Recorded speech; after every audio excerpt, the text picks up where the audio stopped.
Hi, I'm Kaushik Mishra, Chef de Cuisine at Prego at the Westin Hyderabad Mindspace. This month we have a pasta promotion at the Prego, and I'm here to bring about a simple recipe for you to try at home. The recipe is called strici with prosciutto and asparagus in an Alfredo sauce, which is a cream sauce flavored with cheese. So there are two parts to this recipe. During the first part, we will show you how to make the dough, which is with the flour and the semola. I will come to you with what is the semola. And the other part is to make the sauce and how we finish the pasta. So here I go about doing the dough first. For the dough, I would need the flour. I would need eggs, I would need flour, and I would need semola. The recipe calls for 1 kg of flour, 250 grams of semola, and 42 egg yolks. That's what we'd use to make the pasta dough. Now, I will start showing you.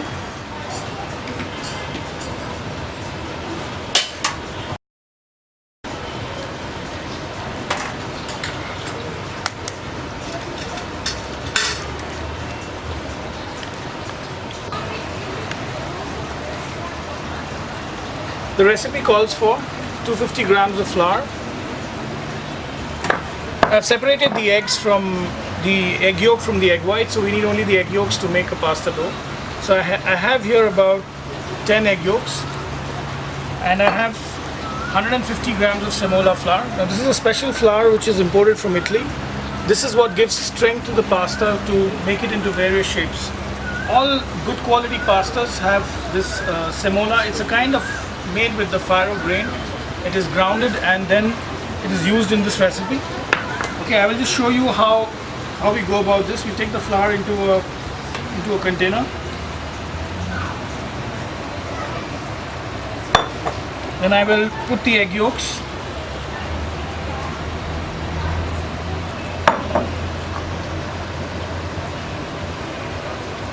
I will put the semola in it.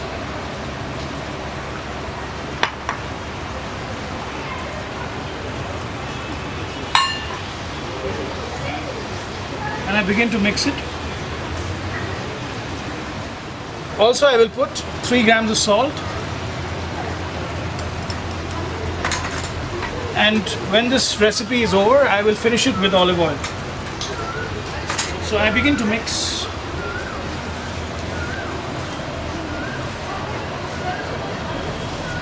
The dough.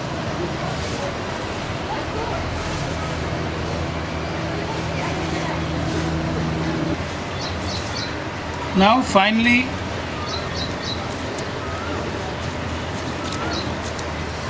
I'm bridging into a hard dough of a pasta. It has to be really hard. You can feel how hard it is. You must be wondering why I have brought it onto a marble slab.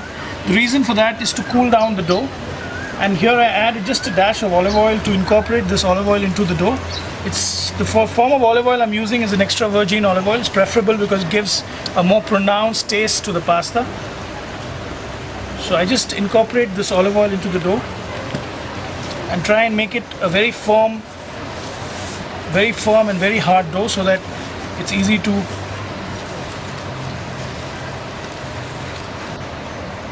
Now I have the dough ready. I would just roll it to form an equivalent shape, and then I would roll it through this pasta machine to give it a flat sheet.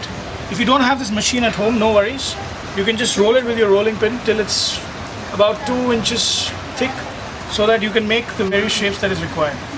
Okay, so you see me how I will roll this pasta sheet. It's kind of very hard, so it requires a lot of.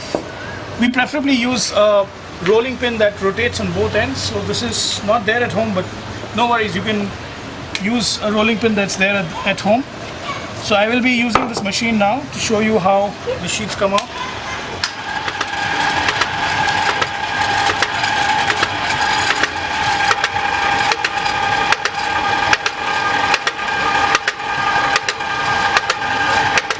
Now you can see that I'm getting a nice sheet from this machine. You can also do it by hand when you're doing it at home. You can see the sheets is getting thinner.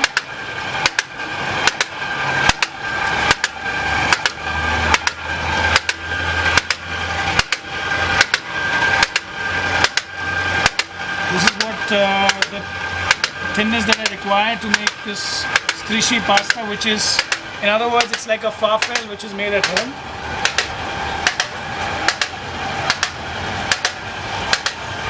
So you can see how the sheet has come after continuous rolling. Also, you will see that the sheet should be that thin, then my hands can be seen from the back. You can see my hands. So this is what the requirement of the sheet is. So this is how I will roll it next. Now you can see I'm cutting this sheet with a serrated cutter, and this is a ravioli serrated cutter which is used all over Italy, and this is to give the serrations to the shapes to the pasta, which makes it looks nicer. So I will just serrate these sheets. You can see I have already serrated them. Now I will use a scale to measure for the strisci. Now on a scale that I measure, it's about 3 inches by 5 by 10 inches is what the measurement of the strisci is. You can see I'm using a scale to make the strisci, so I'll mark it at 3 inches here, and I will cut these strips of 3 inches each.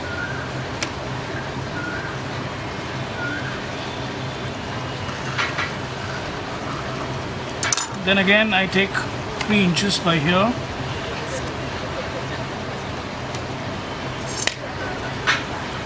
Mark it here.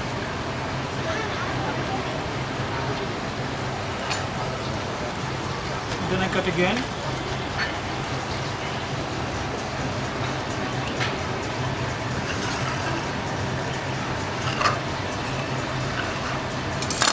I have these flat strips of 3 inches on the width.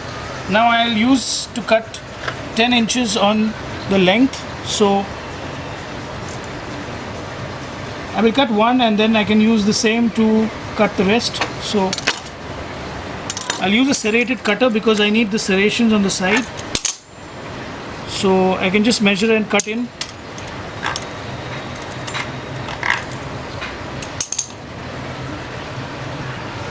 You can see how I'm doing it. This is a small piece which I'll throw off. Similar to this.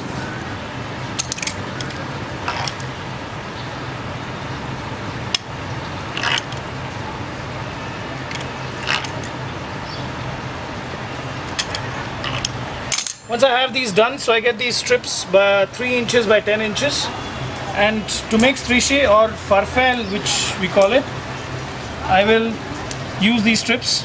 Now you can see I need some eggs, some egg yolks just to bind. Okay, so I have some egg yolks here ready. Can you give me a pair of gloves? Here's the egg yolk. I'll just mix it up so that I can use it. And these are my strips of pasta. So now the shape goes like this. You need to come to the center of this entire sheet. I need to fold it like this to make a farfalle. You can see it's in the shape of a bow tie. And then we just twist it the other way, and then just pinch on the sides. So this is what this strisci shape is. I will use a little bit of egg yolk to bind this pinching that I've done on the pasta sheet. So this is the strisci that's what I'm making today. You can see again I would pinch it on the sides and then twist it, and then I just pinch it here and then use some eggs to just bind it. Now these need to be frozen for at least half an hour. So if you have a home at home, if you have a deep fridge, you can freeze it. I will just take a container. You can just put flour or cornstarch like this on a plate, and I will just put these here, probably make a few more.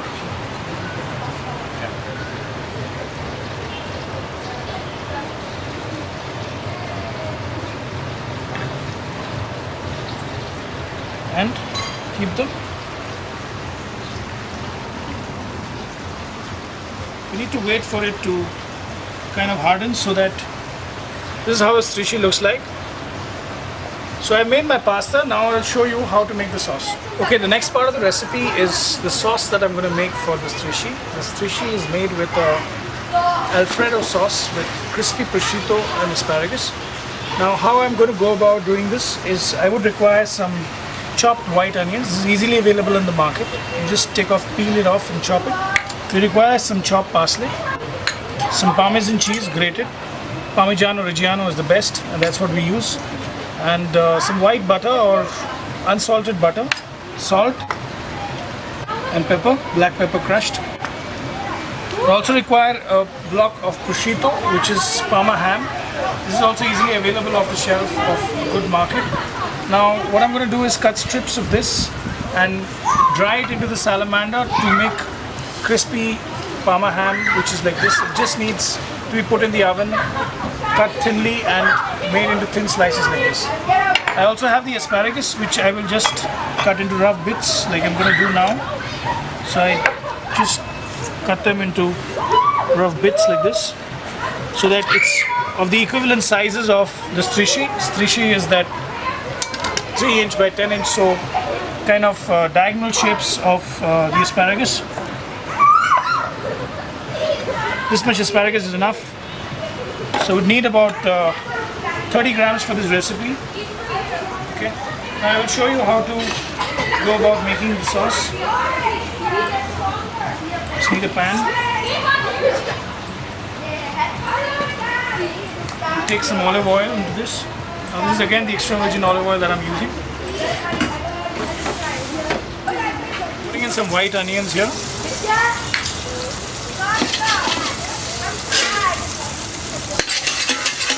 Cook them till they are translucent, just a little bit. I'll put just a little bit of water to make sure not to burn the onions. Once this is kind of done, I will put the cream. The cream is what we have forgotten to tell you. The cream is about 100 ml of cream is required for this recipe. So I will just put the cream here.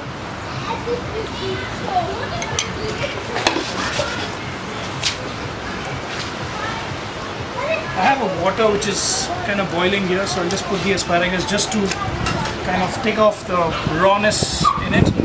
Yet it needs to be crunchy, so just take off the rawness of the asparagus. The sauce is almost done. It's so simple. It's just white onions, olive oil and cream. So it's almost done. You can see the oil that is floating on top, that will incorporate on its own. So just to warm. With the cream cooking, it's not about warming it or boiling the cream. It's just you need to warm the cream. That's it. So the sauce is almost done. I will just put in the blanched asparagus into this sauce. This gives a nice fresh flavor of asparagus cooked with cream, and it's a classic combination of making the asparagus with the cream. Just a hint of butter would suffice into this sauce. I would cook it on a very, very slow fire just to make sure the cream is not bubbling too much. So this is what I get out of the sauce that I made. Now I'll come to the last part of the recipe. The last part of the recipe calls for the blanching of the pasta. So I need a container with hot water in it. Now with fresh pasta and packeted pasta, I have a lot of packeted pasta around. You can see this is a packeted pasta, which is di cecco, and the one which I've made is a fresh pasta. These do not have eggs. The pasta which I've made, I've shown you that has eggs. So the cooking time for making fresh pasta is about 3 to 4 minutes. It doesn't take much time on cooking the pasta. And these pastas will take a little bit more time because they are harder and they are drier in nature. So as soon as my water gets bubbling, I will put the pasta. The water, as you can see, is bubbling, and in this bubbling water I would put the frozen strishi that I had already got ready. So now the key to this boiling water is to add a lot of salt to make sure the pasta is salted enough. So I will add about, there's no estimation, the salt should just be pretty salty in the mouth, so I'll just taste. Yeah, it feels like salty in the mouth. So this is the water that is used to blanch the pasta. As I told you, the fresh pasta will just take about 3 to 4 minutes to blanch. So I will just put in this trishi inside the water.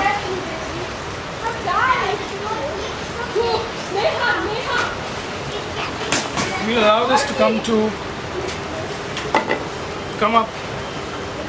If you can see that this is a boiling nature, and as and when the pasta comes up means it's almost done.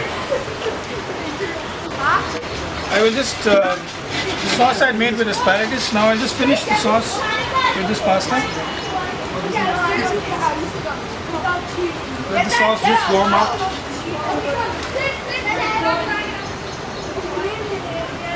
Cream sauces do not need to be boiling, it just needs to be a little bit warm so that I can see a few minute bubbles.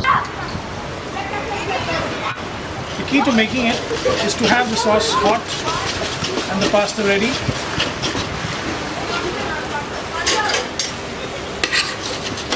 You can see it is just warming up. Don't need to boil it too much. And I will just add a last minute, throw in some chopped parsley into a pan, and I will also use a touch of crushed pepper, a touch of salt please, just a hint of butter to finish.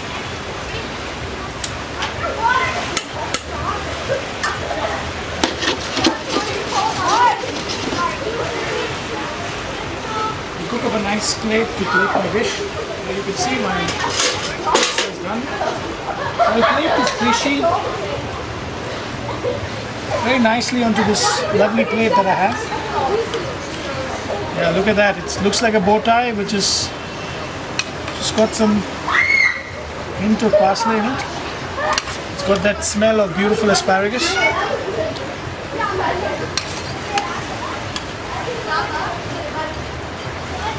You must be wondering, I did not put the Parmesan cheese. The recipe calls for a little bit of cheese, so I would like to just put the cheese on the top. I don't prefer too much of cheese in the pasta, it doesn't make the pasta suitable enough to eat. I'll finish with a little bit of grated Parmesan on top. This is the Parmesan Reggiano that I'm using. Just clean and wipe up the plates. I'll probably use the crisp prosciutto that I have. I would use it into making this dish as a garnish. So the prosciutto inside the sauce may not be very suitable, but this way nice and crisp, I like it like this. So we just put a dash of olive oil, and here it goes. The trishi with asparagus and prosciutto. Here goes this trishi with asparagus and prosciutto.